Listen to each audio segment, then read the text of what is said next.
Hello friends, பாலக்கீரை கடையல் செய்யலாம். பருப்பு கடையல். பாலக்கீரையை கழுவி சுத்தம் பண்ணி வச்சுக்கலாம். சின்ன வெங்காயம், ஒரு தக்காளி, 10 பூண்டு, 2 பச்சை மிளகாய், இது எல்லாத்தையும் கீரையில சேர்த்துக்கலாம். கொஞ்சம் தண்ணி ஊற்றிக்கலாம்.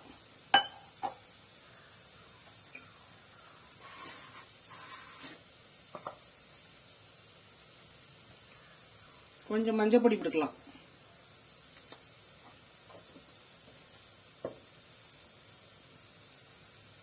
கொஞ்ச நேரம் கீரை வேக விட்டுக்கலாம்.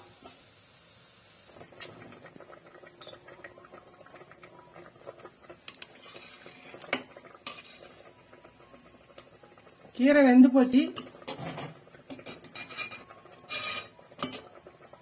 ஒரு 50 கிராம்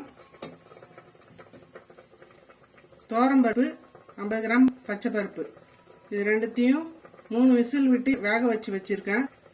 பருப்பு வேக வைக்கும் போது கொஞ்சமா உப்பு போட்டு வேக வச்சிருக்கேன். அந்த மாதிரி உப்பு போட்டு வேக வச்சா மேல பொங்கி வராது. குக்கர்ல இதுல சேர்த்துக்கலாம்.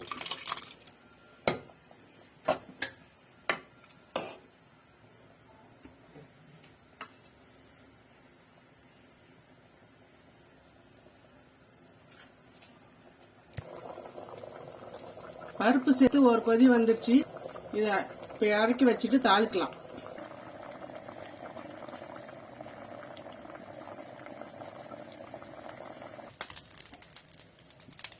எண்ணெய் ஊற்றிக்கலாம் தாளிக்கிறதுக்கு.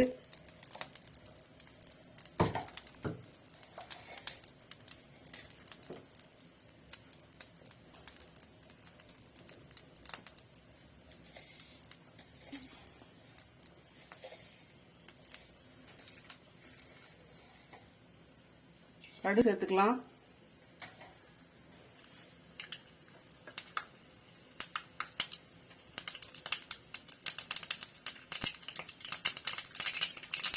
மூணு காஞ்ச மிளகாய் சேர்க்கலாம்.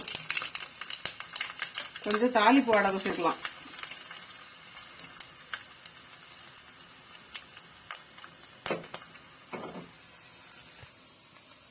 இதை கீரையில சேர்த்துக்கலாம்.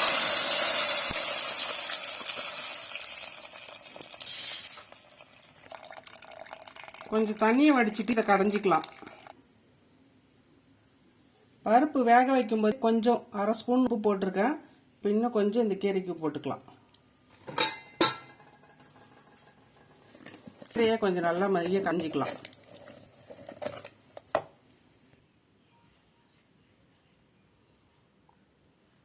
கடைஞ்சாச்சு நல்லா. இந்த எடுத்து வச்ச தண்ணி கொஞ்சம் அதிலே சேர்த்துக்கலாம்.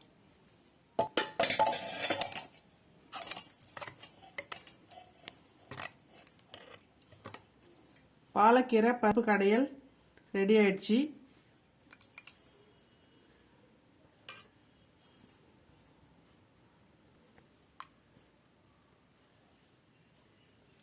இந்த வீடியோ பிடிச்சிருந்தா லைக் பண்ணுங்க, ஷேர் பண்ணுங்க, கமெண்ட் பண்ணுங்க, சப்ஸ்கிரைப் பண்ணுங்க. தேங்க்யூ.